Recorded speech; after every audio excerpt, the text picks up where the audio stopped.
Tonight, antagonists from both sides of WA politics clash in a fiery debate just days out from the election. Hello, I'm Pamela Medlen. This is ABC News.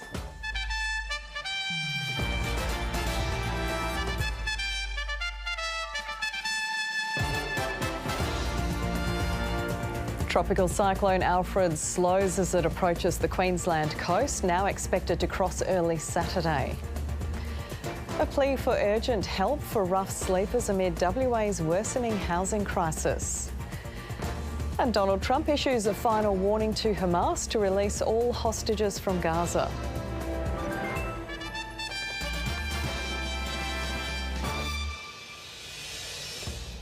High-profile Liberal candidate Basil Zempilas and Labor Housing Minister John Kerry traded barbs in a fiery debate just days before the state election. It comes as the Liberals released much-anticipated costings for their election commitments, less than 48 hours before polling day, just like Labor did when it was last in opposition. Nick Perpich reports. Let's get straight into it.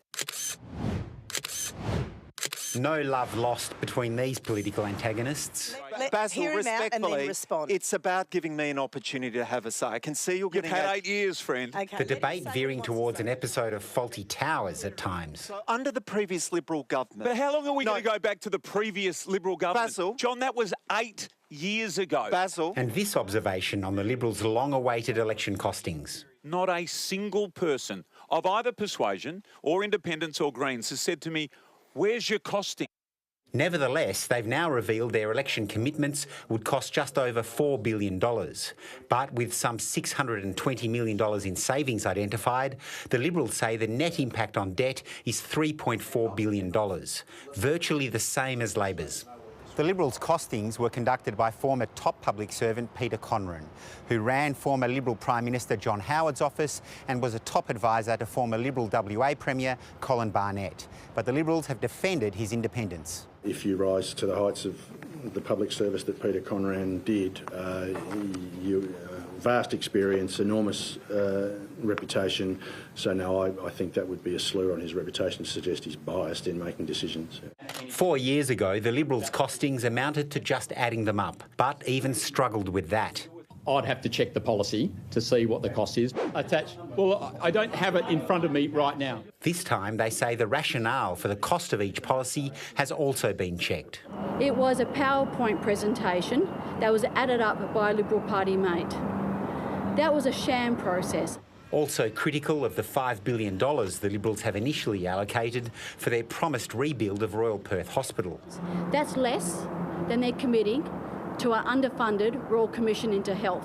What we're promising for Royal Perth will actually be determined out of that Royal Commission process. Meanwhile, Labor's denying the Nationals' claim the party undersubmitted their costings to Treasury by $2 billion. Nick Perpich, ABC News. To hear more from the campaign trail, let's bring in our state political reporter, Rhiannon Shine.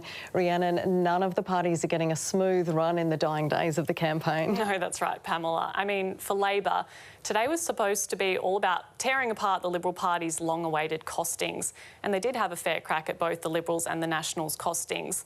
But Labor was copping a fair bit of heat itself today too. There's growing backlash against its plan to build a $200 million motorsport precinct at Burswood Park. And this just plays into the Liberals' attack line throughout the campaign, which has been that Labor's got its priorities wrong. But the Premier says it's only an election promise, and if they retain government, they'll consult the community. But for all these 11th hour bumps in the road, it's nothing that's going to change the course of the election. And same goes the other way. I don't think we're going to see any big promises from any of the parties now. And the past couple of days have really been about reiterating their major pledges. And plenty of people have made up their mind already anyway, more than 20% of voters having already cast their ballot. But Pamela, one more day on the campaign hustings now, and then we get to the fun stuff, the vote counting with Anthony Green. Not long now. Thanks, Rhiannon. Cyclone Alfred has slowed its pace but not its punch. The tropical storm is now expected to cross the southeast Queensland coast early on Saturday. Its force is already being felt with huge waves pummelling the Gold Coast, and anyone risking going into the ocean Or onto the beach. Brisbane's streets were eerily quiet as residents prepared for Alfred's arrival. In New South Wales, emergency evacuation warnings have been issued for the northern rivers as the system approaches. From Brisbane, reporter Mark Willesee begins our coverage.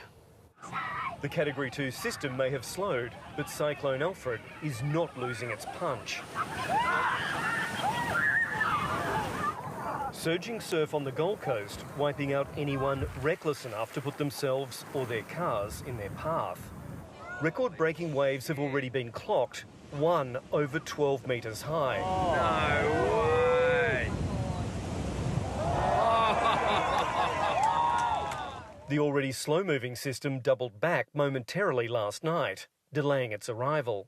What we've seen overnight in terms of the erratic movement of the system reiterates the fact that this is an evolving situation. It's now forecast to cross Queensland's coast as late as Saturday morning. Coastal islands like Stradbroke and Moreton will be hit first, and they're already feeling Alfred's long reach. The wind has intensified. We've had gusts over the last sort of 24 hours, but now it feels really constant. Brisbane was calm this morning, with plenty of people making the most of the unexpected fine weather. Well, I did my last walk yesterday thinking this was not going to be available, so it was a surprise this morning when you saw blue sky. Feels like Christmas. There's not many people on the roads, but the weather's perfect, so...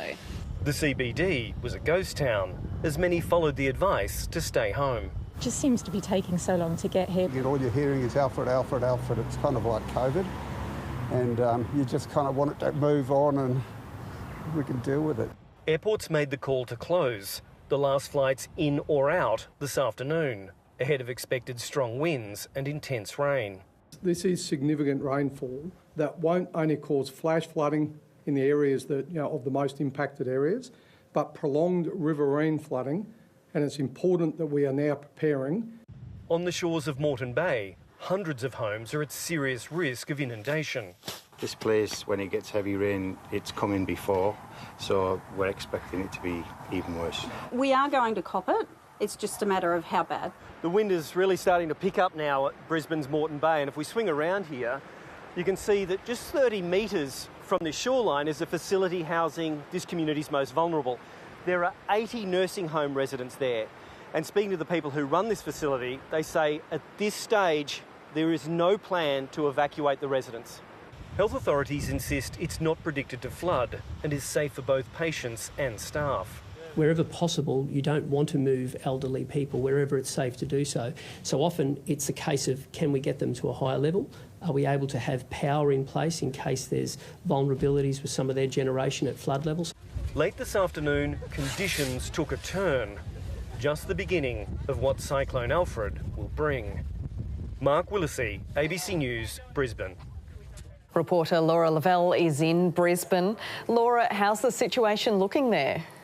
Well, looking very different to what was anticipated here.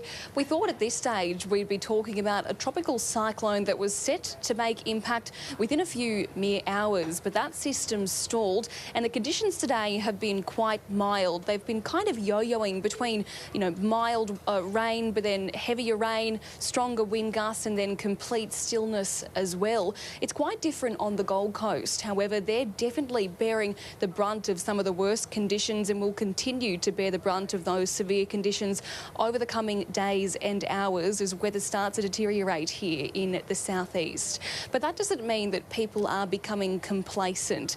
Residents have used these extra 24 hours to make sure that they are prepared. They're gearing to bunker down and they're also feeling a little bit nervous, a little bit anxious, but pretty much good to weather whatever comes their way. Laura Lavelle there. And for many residents in northern New South Wales, this could be their third major flood in just 8 years. Some are making final preparations in a bid to avoid losing their homes and businesses all over again. They're all completely drilled to the wall. Murwillumbah resident Sarah Robertson is used to preparing for disaster. Building everything in, that's the trick, because anything that's light enough to float, it will. Mud still clings to the ceiling of her garage 3 years after flood waters swept through her property. You can still see the mud on the floorboards. She spent the day moving her valuables into this nearby motel. This is, I think, our 5th or 6th flood evacuation visit. But knowing what to expect hasn't made it any easier. Our children have only known floods. He just turned 11 on Tuesday, and we've been having floods for 10 years now. So it's been his whole life. So it's terrible that they get used to disaster. Cane farmer Robert Quirk is all too aware of the damage Mother Nature can cause. You'll probably see the water starting to pour into the funnel. Heavy flooding in 2022 nearly ruined his crops. Well over $100,000. We lost income. Oh, it's not good. There's some people who really struggle to come out of this. As flood warnings came through, many fled to higher ground. Tubbulgum's centre virtually a ghost town as residents hunkered down. It's been a slow burn. We've had many days warning and we don't know how high the river's going to go. The Northern Rivers is known for its resilience, but as it prepares for its third potential major flood in just 8 years, some are questioning the future of building in the region altogether. Because we're concerned that you can't put other people at risk, or you can't keep filling up the floodplain because it's cheap to develop and easy. A sleepless night ahead for a region that's been through it all before. Victoria Pingilly, ABC News, Murwillumbah. Cyclone Alfred is upending the Prime Minister's election plans. Anthony Albanese hasn't ruled out calling the poll this weekend, but insists his focus is solely on the cyclone and its aftermath. Here's National Affairs correspondent Jane Norman. From Queensland, please be prepared, please stay informed, to Canberra. We're now anticipating a later crossing. The Prime Minister's putting his disaster credentials on show. We are there to support you. We have your back. The states are responsible for responding to natural disasters, but Anthony Albanese's all too aware of the fierce backlash federal governments can cop for being too slow to act.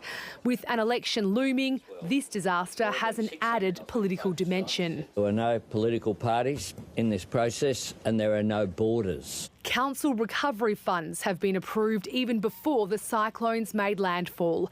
Hundreds of thousands of sandbags have been delivered and choppers pre-positioned, while dozens of defence personnel are going door to door to identify at-risk people. The Australian Defence Force will be there and every capability that we can bring to bear. The Prime Minister has cancelled a trip to Perth this weekend where he was planning to celebrate a likely Labor win in the state election before calling the federal election for April 12. It's long been his preferred date, but he has to call it by Monday.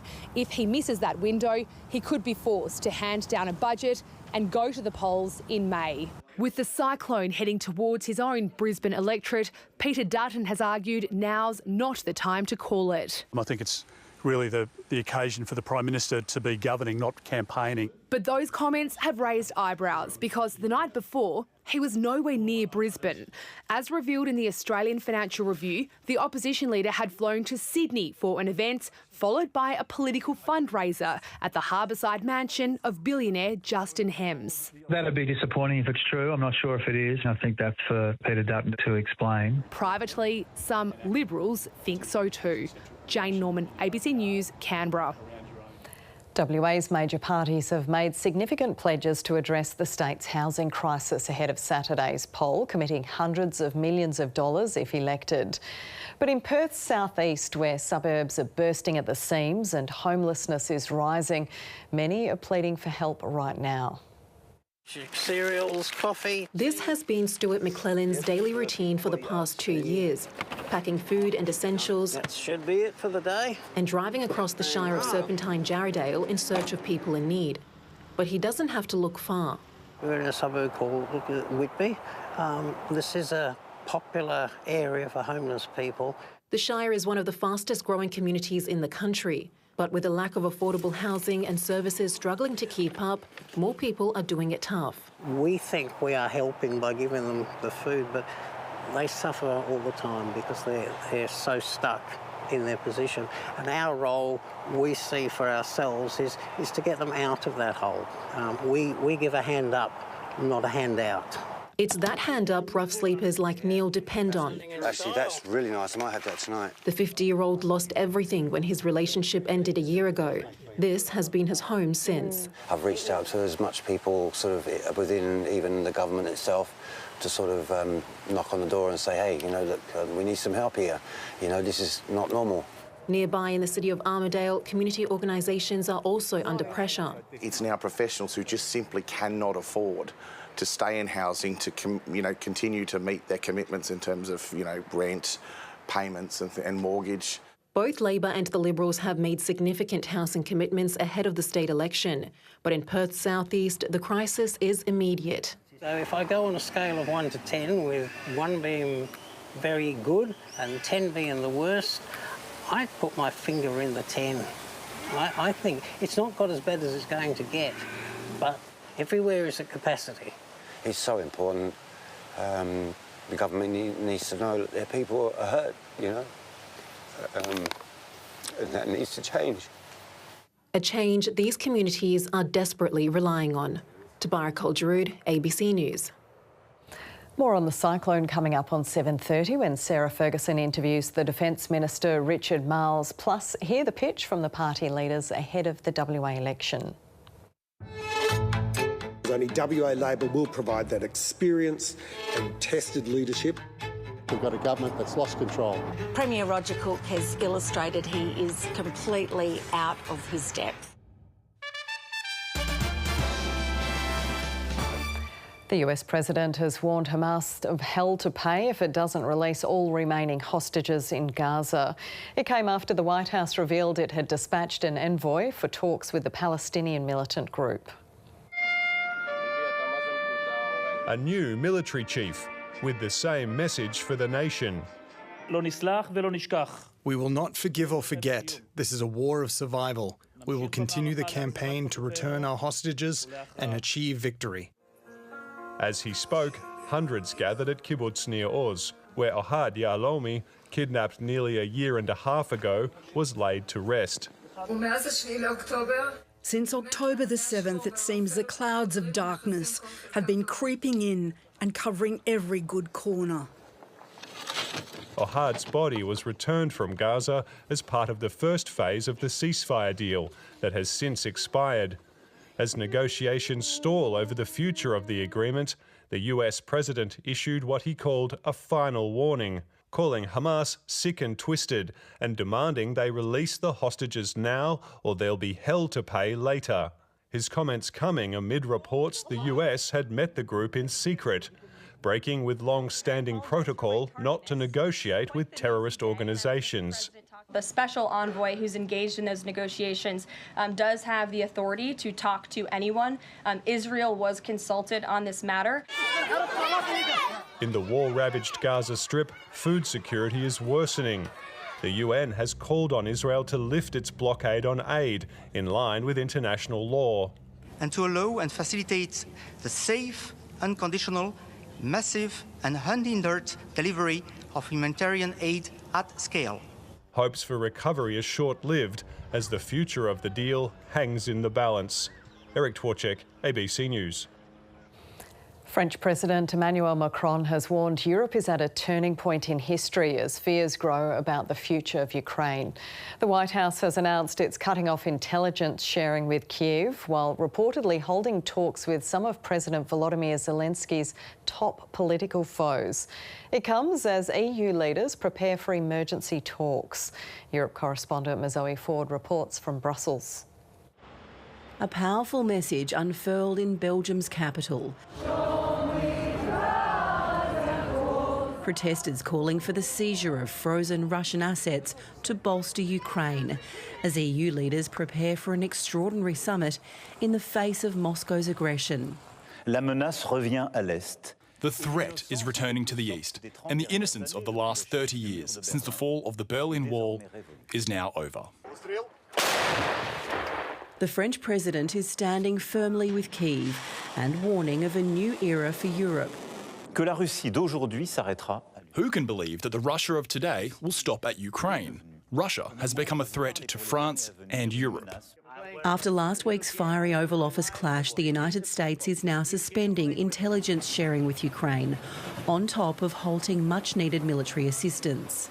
We have taken a step back and are pausing and reviewing all aspects of this relationship. But with negotiations on a minerals deal and a potential peace agreement seemingly moving forward, the Ukrainian president is optimistic. Everyone can see how quickly diplomatic events are unfolding. When EU leaders meet here in Brussels, they'll try to work out how to quickly ramp up defence spending to support Ukraine and protect the continent. But not all 27 members are likely to agree.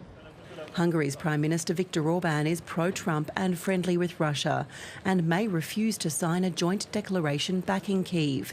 He wants direct talks with Moscow. All as Russian missile attacks continue on civilians in Ukrainian cities. And funerals are held for soldiers killed on the front line.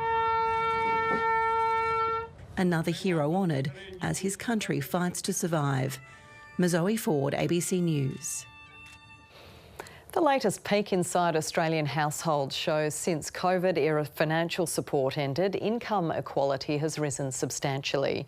New data shows Australians are also spending more hours working, more time problem gambling, and men are still being outdone by women in the household chore department.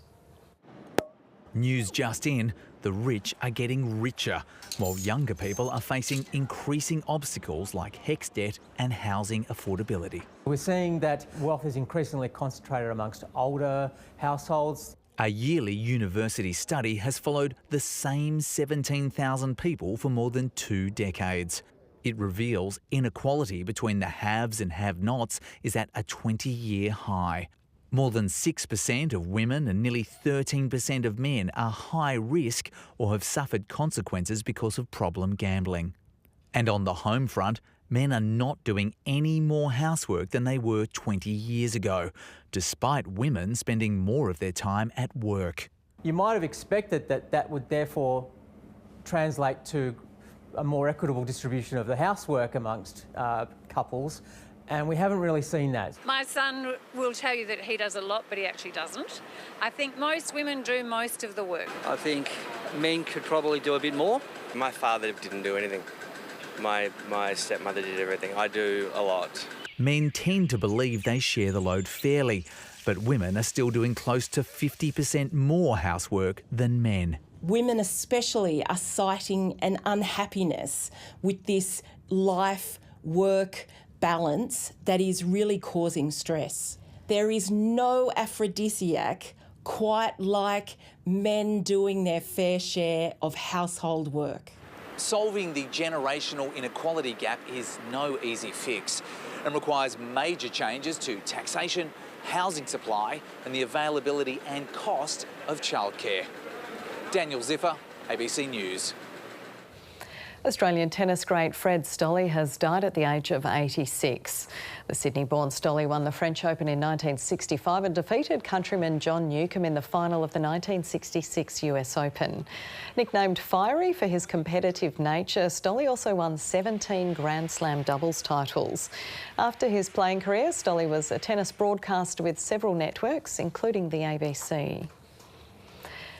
To finance now, and it was another bad day for the share market, which has now wiped out all its gains since the start of the year. Here's David Chow. Well, today was one of those rare days where the Aussie dollar actually did well. It's buying almost 63.5 US cents after rising by more than 1%. Now, it's not exactly because our economy has been exceptional lately, but because the US dollar has been tumbling. In fact, the greenback has wiped out all the gains it made since Donald Trump's first day in office and his election victory back in November. So the reality might be starting to sink in, which is that American consumers will actually be worse off, as trade wars will make things more expensive for them. And that's despite Donald Trump's claims that tariff is a beautiful word and a tax against other countries, which it actually isn't. And our friends in the US are certainly worried, judging from the surge in the number of people Googling the word recession, which may partly explain why the US president backtracked slightly on his trade war. He's now offering car makers like Ford and General Motors a 1-month exemption on the 25% tariff that is slapped on Mexico and Canada. So markets breathed a sigh of relief, with shares in the US and Asia recovering from their recent sell-offs. But no such luck here, as the All Ords is down 0.4%, while the ASX 200 did a little bit worse with its 0.6% fall. But when you zoom out, things look a little bit more grim. As you can see, the ASX has fallen quite sharply from its recent record high, and is even lower now than where it started the year. Now, the biggest drags on the market today were banks and miners, as well as the oil and gas giant Woodside, after the price of oil fell to its lowest level in 3 years, as Trump's trade war is expected to weigh quite heavily on oil demand. With any luck, it should hopefully lead to cheaper petrol prices here. And that's finance. New Zealand has booked a spot in the Champions Trophy final against India after beating South Africa by 50 runs in Lahore. Rising star Rachin Ravindra top scored with 108, and the former skipper Kane Williamson made 102 as the Black Caps posted a tournament record 6 for 362. In reply, South Africa was restricted to 9 for 312, with New Zealand captain Mitch Santner taking 3 wickets. The Black Caps will be aiming to win the tournament for the first time in 25 years when it takes on India in Sunday's final in Dubai. The AFL has announced the dates of the rescheduled opening round matches in Queensland that were postponed because of Tropical Cyclone Alfred. The match between Brisbane and Geelong will be played at the Gabba in round 3 when both teams were due to have a bye. The match between the Gold Coast Suns and Essendon will be played after the final round 24 matches, with both teams having a minimum of 5 days rest. Now to the weather with Herlyn. Kaur, what a scorcher it was today, Herlyn. I know, Pamela. It was definitely a little bit warmer than expected today. Temperatures in Perth soared to a toasty top of 40.3 degrees at 10 to 3 this afternoon, from a very warm night, a low of 23.5 just before 6 a.m. Right now in the city, it's still 30 degrees. Jacob recorded the coolest minimum where it fell to 10.7 degrees this morning, and Marty took out the hottest spot, reaching a top of 46 degrees. On the satellite, and Tropical Cyclone Alfred is moving towards the southeast Queensland coast, and it's already generating thick cloud and bringing heavy rainfall and damaging winds, as we know. Meanwhile, in WA, it's been mostly cloud-free, with a high in the bight driving a little bit of scattered onshore flow and low cloud in the south. The west coast trough will move east before a weak front strikes the southwest coast tomorrow night. Then a new ridge will develop over the southwest on Saturday, helping clear all that moisture, and combined with a trough early next week, we'll also see temperatures picking up a little bit again. In the east, Alfred will likely make landfall near Brisbane early on Saturday morning, with a high chance it will remain as a Category 2 system when it impacts the coast, but quickly weakening once it's inland. So tomorrow, Brisbane is expecting up to 80 millimetres of rain with destructive winds and possible flooding. A shower or two in Sydney, 27. Sunny in Melbourne, 29 degrees, and partly cloudy for Hobart, 23. Adelaide is expecting a sunny 34. Darwin will reach the same temperature, but it's getting showers and a possible storm instead. Back home, it's more of the same in the north, with showers and gusty thunderstorms and very hot temperatures. The entire region will be around the 40-degree mark, if not higher. Coral Bay is heading for 46, 42 and windy in Marble Bar, with a cooler 36 in Broome. The winds will pick up across some coastal towns in central WA tomorrow. Still a hot 39 in Morawar, while Kalgoorlie reaches 35. There's a possible late shower over the southwest coast as that front comes along, with possible haze as well, thanks to a bushfire at Windy Harbour. But thankfully cooler tomorrow. It's heating up, though, for parts of the south coast and southeast coastal districts. Top of 40 in Lake Grace, 39 in Ravensthorpe, 33 in Esperance.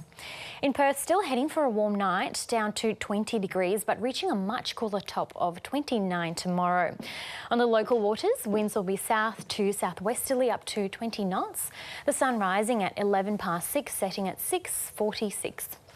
Looking ahead, it'll stay in the high 20s across the weekend with partly cloudy conditions, then jumping up slightly, 31 on Monday and a warm 35 on Tuesday. Pamela. Thanks for that, Herlyn. That's ABC News for now. You can stay up to date with ABC News online or catch the news anytime on ABC iView. Stay with us now, though, for 7:30.